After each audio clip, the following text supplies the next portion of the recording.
ಈಗ ನೀವು ಅಲಿಗೇಷನ್ ಮಾಡಿದಾಗ SIT ಅನ್ನೋದು ರಚನೆ ಆಗುತ್ತೆ, ಇಷ್ಟು ದೊಡ್ಡ ಮಟ್ಟದಲ್ಲಿ ಹೈಪ್ ಆಗುತ್ತೆ, ನಾನು ಹೋಗಿ ವಿಚಾರಣೆ ಕೂರಬೇಕು, ನನ್ನ ಮುಂದೆ ಒಂದು 100 ಪ್ರಶ್ನೆಗಳು ಬೀಳುತ್ತೆ, ಅದಕ್ಕೆ ಉತ್ತರ ಕೊಡಬೇಕು. ಐಡಿಯಾ ಎಲ್ಲದಕ್ಕೂ ಸರಿಯಾಗಿ ಉತ್ತರ ಕೊಟ್ಟಿದ್ದೀರಾ? ನಾನು ನ್ಯಾಚುರಲ್ ಆಗಿ ಏನಿದೆ SIT ವಿಚಾರ ತುಂಬಾ ಚೆನ್ನಾಗಿ ಆಗಿದೆ.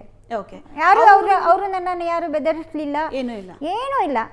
ಈಗ ನೀವು ಹೇಗೆ ಇಲ್ಲಿ ಮಾತಾಡ್ತಾ ಇದ್ದೀನಿ ಅದೇ ರೀತಿ ಒಂದು ಫ್ಯಾಮಿಲಿ ಥರನೇ ಅವರು ನನ್ನನ್ನು ಒಂದು ಇದು ಮಾಡಿ ಟ್ರೀಟ್ ಮಾಡಿ ಒಂದು ವಯಸ್ಸಿಗೆ ಒಂದು ಬೆಲೆ ಕೊಟ್ಕೊಂಡು, ಆಮೇಲೆ ಲೋ ಶುಗರ್ ಆದ್ರೂ ನನಗೆ ಚಾಕ್ಲೇಟ್ ತಂದು ಕೊಡುವವರು, ಆಮೇಲೆ ಎಲ್ಲನೂ ಊಟದಿಂದ ಹಿಡಿದು ಪ್ರತಿಯೊಂದು ನನ್ನನ್ನು ಒಂದು ತುಂಬಾ ಚೆನ್ನಾಗಿ ನೋಡ್ಕೊಂಡಿದ್ದಾರೆ. ಎಷ್ಟು ಪ್ರಶ್ನೆ ಕೇಳಿದ್ರು ನಿಮ್ಗೆ? ತುಂಬಾ ಪ್ರಶ್ನೆ ಕೇಳಿದ್ದಾರೆ. ನನ್ನ ಹಿನ್ನೆಲೆ ಎಲ್ಲ ಈಗ ನೀವು ಏನು ಕೇಳಿದ್ದೀರಾ ಅದೇ ಎಲ್ಲಾನು ಪ್ರಶ್ನೆಯನ್ನು ಅವ್ರು ಕೇಳಿದ್ದಾರೆ. ಅದಕ್ಕೆ ನಾನು ಈಗ ನಿಮ್ಮ ಹತ್ರ ಹೇಗೆ ಇದು ಮಾಡಿದ್ದೀನಿ ಆನ್ಸರ್ ಕೊಟ್ಟಿದ್ದೀನಿ ಅದೇ ರೀತಿನೇ ನಾನು ಆನ್ಸರ್ ಕೊಟ್ಟಿದ್ದೀನಿ. ಅವರೊಂದು ಡೇಟ್ ಕೊಡ್ತಾರೆ, 28th ಕೊಡ್ತಾರೆ, ನೀವು 26th ಮಾರ್ನಿಂಗ್ ಅರ್ಲಿ ಮಾರ್ನಿಂಗ್ 5 ಗಂಟೆಗೆ SIT ಕಚೇರಿಯಲ್ಲಿ ಇರ್ತೀರಿ. ಅವ್ರಿಗೆ ಇನ್ಫಾರ್ಮೇಶನ್ ಇರಲ್ಲ ಅದ್ರದ್ದು ಅನ್ಸುತ್ತೆ. ಇಲ್ಲ, ನಾನು ಹೋಗ್ತಾ ನಾನು ಫೋನ್ ಮಾಡಿ ಹೇಳಿದ್ರಿ. ಹೌದು. ಯಾಕೆ 2 days ಬಿಫೋರ್ ಹೋದ್ರಿ? ನನಗೆ ಈ ಮಾಧ್ಯಮದವ್ರದ್ದು ಕಿರಿಕಿರಿ ತಡ್ಕೊಳಕ್ಕಾಗಲಿಲ್ಲ ಅಂತ ಹೇಳ್ಕೊಂಡು ಇನ್ನು ಇದನ್ನು ಇದು ಮಾಡೋದು ಬೇಡ ಅಂತ ಹೇಳ್ಕೊಂಡು ಕಾಂಪೌಂಡ್ ಹಾರ್ಕೊಂಡು ಪೊಲೀಸ್ನವರು ಒಂದು ಕ್ಯಾಬ್ ಮಾಡಿ. ನೀವು ಯಾರ ಕಣ್ಣಿಗೂ ಬೀಳಲಿಲ್ಲ? ನಿಮ್ಗೆ ಯಾರದು ಐಡಿಯಾ ಹೇಳಿದ್ದು ಹಂಗಿಂದ ಹೋಗಿ ಅಂತ? ಪೊಲೀಸ್ ಇದ್ರವ್ರ ಈ ರೀತಿ ಮಾಡ್ಕೊಂಡು ಆ ಕಡೆಯಿಂದ ಬನ್ನಿ ಅಂತ ಹೇಳಿದ್ರು. ಕೊನೆಗೆ ಕ್ಯಾಬಲ್ಲಿ ಹತ್ಕೊಂಡು ಹಾಗೆ ಕರ್ಕೊಂಡು ಹೋಗಿ ಬಸ್ಸಿಗೆ ಬಿಟ್ಟರು. ಅವರೇ ಪೊಲೀಸ್ ಇದ್ರು, ಅವರೇ ಬಿಟ್ಟರು. ಅಲ್ಲಿಂದ ಹೋಗಿ ಸೀದಾ SITಗೆ ಹೋದೆ. ಬೆಳಿಗ್ಗೆ 4:15 ಗಂಟೆಗೆ ನಾನು SIT ಇದ್ರ ಹತ್ರ ಇದ್ದೀನಿ. ಆಮೇಲೆ ಕರೆದು ಒಳಗಡೆ ಕೂರಿಸಿಟ್ರು. ಬೆಳಗಿನ ಜಾವನೇ ಹೋಗಿರಿ? ಈಗ ವಿಚಾರಣೆ ನಿಮ್ಮನ್ನು ಕರೆದಾಗ ಈ ಗ್ಯಾಂಗ್ನವ್ರು ಯಾರು ನಿಮ್ಗೆ ಕಾಂಟ್ಯಾಕ್ಟ್ ಮಾಡ್ಲಿಲ್ವಾ? ಗಿರೀಶ್ ಮಠಣ್ಣವ್ರು ಮಾಡಿದ್ರು, ಒಂದು ಫೋನ್ ಬಂತು, ನಾನು ಫೋನ್ ರಿಸೀವ್ ಮಾಡಲಿಲ್ಲ. ಇಲ್ಲ ಅಂದ್ರೆ ನಿಮ್ಮನ್ನು ವಿಚಾರಣೆ ಕರೀತಿದ್ದಾರೆ, ನೀವು ಹಿಂಗೆ ನಾನು ಅವರಿಗೂ ಗೊತ್ತಿಲ್ಲ ನಾನು ವಿಚಾರಣೆಗೆ ಹೋಗ್ತಿದ್ದೀನಿ, ಈ ಟೈಮಿಗೆ ಬರ್ತೀನಿ ಅನ್ನೋದು ಅವರಿಗೆ ಗೊತ್ತಿಲ್ಲ.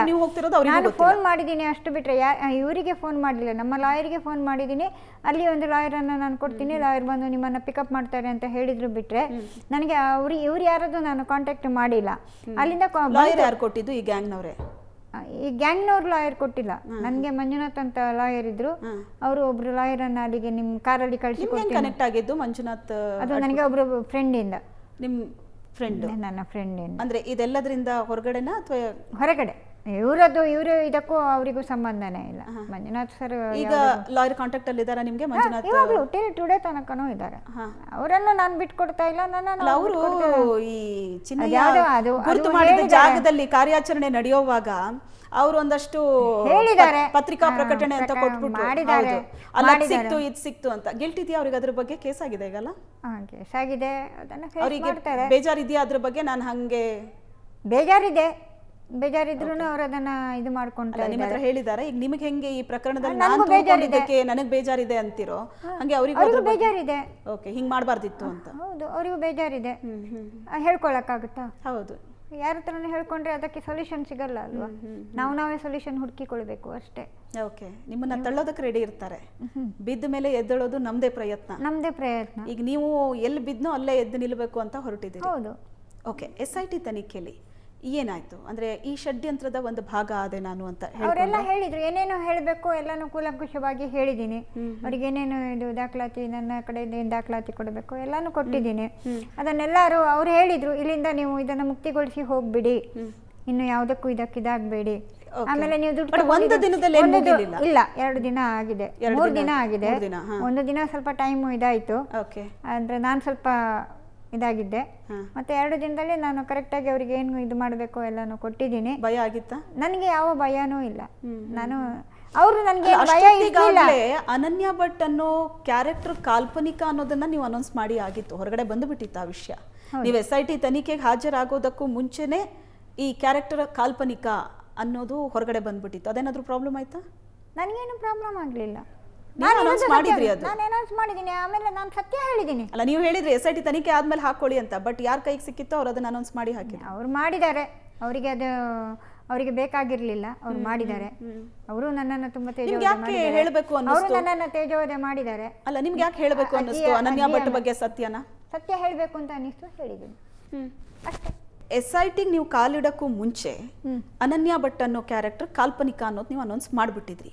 ಆ ಕ್ಷಣಕ್ಕೆ ನಾನು ಮಾಡ್ಲಿಲ್ಲ. ಅಲ್ಲ, ಅನನ್ಯ ಭಟ್ ಅನ್ನೋ ಮಗಳೇ ಇಲ್ಲ ನನಗೆ ಇಲ್ಲ ಅಂತ ಹೇಳಿದ್ರಿ. ಹೊರಗಡೆ ಬಂತು. ನೀವು ಬರಬಾರ್ದು ಅಂದಿದ್ರಿ, ಬಂದ ಕ್ಷಣ ಈ ಗ್ಯಾಂಗಿಂದ ನಿಮಗೆ ಕಾಲ್ ಬಂತ? ಯಾರು ಬೇಡ, ಮಟ್ಟಣ್ಣ ಅವರು ಕಾಲ್ ಮಾಡಿದ್ರು? ಯಾರು ಕಾಲ್ ಮಾಡಲಿಲ್ಲ. ನಿಮಗೆ ಯಾರು ಪ್ರಶ್ನೆ ಮಾಡಿಲ್ಲ? ಅಂದ್ರೆ ನಿಮ್ಮ ಪ್ರಕಾರ ಅನನ್ಯ ಭಟ್ ಅನ್ನೋ ಮಗಳು ಸುಜಾತಾ ಭಟ್ ಇಲ್ಲ ಅನ್ನೋದು ಅವರಿಗೂ ಆವಾಗಲೇ ಗೊತ್ತಾಗಿತ್ತು? ಗೊತ್ತಾಗಿದೆ. ಅವರಿಗೆ ಮುಂಚೆನೆ ಗೊತ್ತಿತ್ತ ಏನೋ ಗೊತ್ತಿಲ್ಲ. ಗೊತ್ತಿರುತ್ತೆ, ನಿಮ್ಮನ್ನ ಸುಜಾತ ಸುಳ್ಳು ಹೇಳಿದ್ದಾರೆ, ಸುಜಾತ ನಮಗೆ ಗೊತ್ತೇ ಇಲ್ಲ ಈ ರೀತಿ ಹೇಳ್ತಾರೆ ಅಂತ. ಇವ್ರು ನನ್ನನ್ನು ಬಲಿಪಶು ಮಾಡಿದ್ರಲ್ಲ, ಇವ್ರು ಮಾಡಿದ್ದು ಸರಿಗಿದ್ಯಾ? ಓಕೆ, ಅಲ್ಲ ನನಗೆ ಹೇಳಬೇಕಾಗಿತ್ತಲ್ಲ. ಹೌದು, ಅಲ್ಲ ಅವರು ಅನ್ಕೊಂಡ್ರ ಸುಜಾತಾ ಭಟ್ಟಿಂದ ನಾವು ಹೋಗ್ತಾ ಇದ್ದ ದಾರಿಗೆ ನಮಗೆ ಹಿನ್ನಡೆ ಆಯ್ತು, ಸುಜಾತಾ ಭಟ್ ಸುಳ್ಳು ಹೊರಗಡೆ ಬಂದ ತಕ್ಷಣ ನಮ್ಮ ಮೇಲೆ ನಂಬಿಕೆನೂ ಹೋಯ್ತು ಜನಕ್ಕೆ ಅಂತ? ಹೌದು, ಅವ್ರ ಮೇಲೆ ನಂಬಿಕೆ ಹೋಗ್ಲಿ ಅಂತಾನೆ ನಾನು ಮಾಡಿರೋದು. ಓಕೆ, ನಿಮಗೆ ಅದ್ರದ್ದು ಪಕ್ಕಾ ಕ್ಲಾರಿಟಿ ಇತ್ತು? ಕ್ಲಾರಿಟಿ ನಾನು ಹಿಂಗೆ ಹೇಳಿದ್ರೆ ಇದು ಹಿಂಗಾಗುತ್ತೆ ಅನ್ನೋದು ಗೊತ್ತಿತ್ತು? ನನಗೆ ಗೊತ್ತಿತ್ತು. ನಾನು ಹೇಳ್ತೀನಲ್ಲ, ನನ್ನನ್ನು ಈ ಮಧ್ಯದಲ್ಲಿ ತಗೊಂಡೋಗಿ ನಿಲ್ಲಿಸಿದ್ರು. ಯಾವಾಗ ಈ ಬುರ್ಡೆ ಇದನ್ನು ಇದಕ್ಕೆ ಕರ್ಕೊಂಡು ಹೋಗಿ ಡೆಲ್ಲಿಗೆ ಕರ್ಕೊಂಡು ಹೋದ್ರು, ಅಲ್ಲಿ ನನ್ನನ್ನು ಇದು ಮಾಡಿದ್ರು. ನಿಮ್ಗೆ ಯಾವಾಗ ಗೊತ್ತಾಯ್ತು ಅಲ್ಲಿ ಸುಪ್ರೀಂ ಕೋರ್ಟ್ ಅಲ್ಲಿ ಈ ತರ ಎಲ್ಲ ಆಗಿದೆ ಅನ್ನೋದು? ನನಗೆ ಗೊತ್ತಿರ್ಲಿಲ್ಲ. ನನಗೆ ಆಮೇಲೆ ಇವಾಗ ಇತ್ತೀಚೆಗೆ ಈ ಬುರ್ಡೆ ಬಂದಿರೋದು. ಒಂದು ನಿಮಿಷ, ನನ್ನ ಮನೆಯಲ್ಲಿ ಬಂದು ಒಂದು ದಿನ ಅವನು ಡೆಲ್ಲಿಗೆ ಹೋಗಿ ಬಂದ ದಿನ ರಾತ್ರಿ ನನ್ನ ಮನೆಯಲ್ಲಿ ಒಂದು ರಾತ್ರಿ ಮಲ್ಕೊಂಡಿದ್ದಾನೆ ಚಿನ್ನಯ್ಯ. ಹೌದು, ಅವನು ಆವಾಗ್ಲೂ ನನಗೆ ಹೇಳಿಲ್ಲ ಹೀಗೆ ಬುರ್ಡೆ ಅಂತಾನು. ಯಾವ್ದ್ರ ಬಗ್ಗೆ ಏನು ಮಾತಾಡಿಲ್ಲ ಚಿನ್ನಯ್ಯ ನಿಮ್ಮ ಹತ್ರ? ನನ್ನ ಹತ್ರ ಒಂದು ವಿಚಾರ ಬಿಟ್ಟು ಕೊಡ್ಲಿಲ್ಲ. ಚಿನ್ನಯ್ಯನು ಇದ್ರಲ್ಲಿ ಬಲಿಪಶು ಅಂತ ಅನ್ಸುತ್ತಾ ಅಥವಾ ಚಿನ್ನಯ್ಯನು ಗೇಮ್ ಪ್ಲೇ ಮಾಡದ ಅಂತ ಅನ್ಸುತ್ತೆ? ಚಿನ್ನಯ್ಯನು ಗೇಮ್ ಪ್ಲೇ ಮಾಡಿರ್ತಾನೆ. ಬಟ್ ಈಗ ಅವನು ಅನ್ಭವಿಸ್ಲಿ, ಅವ್ನು ಮಾಡಿದಕ್ಕೆ ಅವನು ಅನ್ಭವಿಸ್ಲಿ. ಅಲ್ಲ, ಒಂದ್ ಹಂತದ ತನಕ ಅವನನ್ನು ಕೈ ಬಿಟ್ಟಿದಾರಲ್ವಾ, ಈಗ ಅವನು ಇಲ್ಲ. ಈಗ ಅವನಿಗೆ ಯಾರಿದ್ದಾರೆ? ಈಗ ಜೈಲಲ್ಲಿ ಕುಳಿಬೇಕಲ್ವಾ?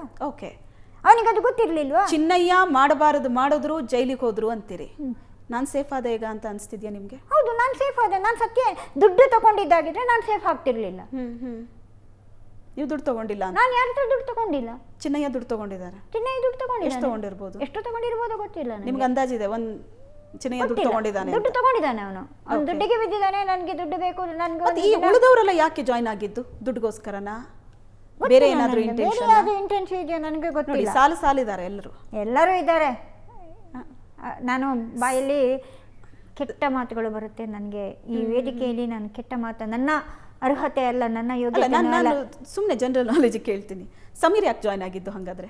ಎಲ್ಲಿಗೆ? ಈ ಗ್ಯಾಂಗ್ ಅಲ್ಲಿ? ಗೊತ್ತಿಲ್ಲ ನನಗೆ. ನನಗೆ ಗೊತ್ತಿಲ್ಲ. ಅಲ್ಲಿ ದುಡ್ಡಿನ ವ್ಯವಹಾರ ನಡೆದಿದ್ಯಾ, ಬೇರೆ ಏನು ವ್ಯವಹಾರ ಇದೆಯಾ ನಿಮಗೆ ಗೊತ್ತಿಲ್ಲ? ಅದು ಏನು ಇತ್ತ ಅಂತ ನನಗೆ ಒಂದು ಚೂರು ಗೊತ್ತಿಲ್ಲ. ಜಯಂತದು ಗೊತ್ತಿಲ್ಲ ನಿಮಗೆ? ಜಯಂತಿದು ಗೊತ್ತಿಲ್ಲ. ಜಯಂತದು ಉದ್ದೇಶ ಏನಿತ್ತು? ಧರ್ಮಸ್ಥಳದ ವಿರುದ್ಧ ಅವರಿಗೆ ಯಾಕೆ ಸಿಟ್ಟಿತ್ತು ಅಂತದೇನು ಗೊತ್ತಿಲ್ವಾ? ಅಂಥದ್ದು ಏನು ನನಗೂ ಗೊತ್ತಿಲ್ಲ ಮೇಡಮ್. ತಿಮ್ಮರೋಡಿಗೆ ಏನು ಸಿಟ್ಟಿತ್ತು ಅಂತ ಗೊತ್ತಾ? ತಿಮ್ಮರೋಡಿಗೆ ಅದೇ ಸೌಜನ್ಯ ಅನ್ನೋದು ಒಂದು ಇದರಿಂದ ಸಿಟ್ಟಿತ್ತು ಅನ್ನೋದು ಒಂದು ಗೊತ್ತು. ಬಿಟ್ರೆ ಈಗ ಇದರಲ್ಲೂ ಅವರನ್ನು ಬಲಿಪಶು ಮಾಡಿದ್ದಾರೆ, ಅದು ನಾನು ಹೇಳಕ್ ಹೋಗಲ್ಲ. ಆಕ್ಚುಲಿ ಆ ವ್ಯಕ್ತಿ ಒಳ್ಳೆಯ ವ್ಯಕ್ತಿ ಅಂತ ನಾನು ಒಂದು ಮಾತನ್ನ ಹೇಳ್ಬೋದು.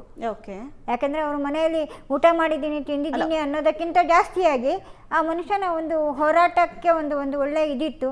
ಇವಾಗ ಇದನ್ನು ಅವ್ರು ಕಳ್ಕೊಂಡ್ರು ಅನ್ನುವ ಮಟ್ಟಕ್ಕೆ ಇವರೆಲ್ಲರನ್ನೂ ಒಂದು ಹಳ್ಳ ತೋಡಿ ಅದಕ್ಕೆ ತಳ್ಳಿದ್ರು ಅಂತ ಹೇಳ್ತೀರಿ, ಇನ್ಕ್ಲೂಡಿಂಗ್ ನೀವು, ಚಿನ್ನಯ್ಯ. ನಾನ್ ತಳ್ಳಿಲ್ಲ. ಅಲ್ಲ, ನೀವಲ್ಲ, ನೀವು ಹಳ್ಳಕ್ಕೆ ಬಿದ್ದಿದ್ದೀರಿ, ತಿಮ್ಮರೋಡಿನೂ ಬಿದ್ದಿದ್ದಾರೆ. ಈಗ ಹೊರಗಡೆ ಪ್ರಪಂಚಕ್ಕೆ ಏನಿದೆ ಅಂದ್ರೆ ತಿಮ್ಮರೋಡಿ ನೇತೃತ್ವದಲ್ಲಿ ಷಡ್ಯಂತ್ರ ಗ್ಯಾಂಗ್ ಅಂತ. ಬಟ್ ಈಗ ನೀವು ಹೇಳೋದು ಯಾರು ತಳ್ಳಿದ್ರು ಎಲ್ಲಾರನ್ನೂ ಒಂದು ಹೊಂಡಕ್ಕೆ?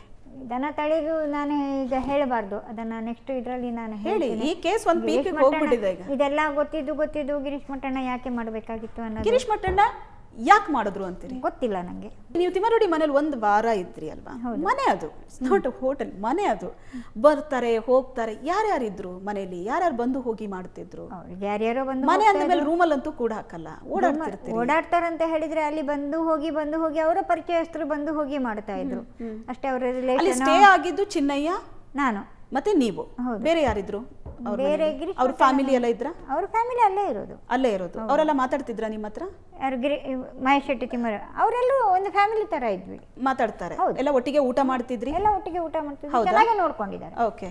ಕಾರ್ಯಾಚರಣೆ ನಡೀತಲ್ಲ ಸುತ್ತಮುತ್ತ, ಅವ್ನು ಹೇಳಿದ ಜಾಗದಲ್ಲೆಲ್ಲ ಹೊಂಡ ಆಗಿದ್ರು. ಅದಾದ್ಮೇಲೆ ಸೀದಾ ಆತ ತಿಮ್ಮರೋಡಿ ಮನೆಗೆ ಬರ್ತಾ ಇದ್ದ? ಆ ಟೈಮಲ್ಲಿ ನಾನು ಇರ್ಲಿಲ್ಲ. ಆ ಟೈಮಲ್ಲಿ ನೀವು ಇರ್ಲಿಲ್ಲ? ನಾನು ಆ ಟೈಮಲ್ಲಿ ನಾನು ಮನೆಗೆ ಬಂದ್ಬಿಟ್ಟಿದ್ದೆ ನಾನು.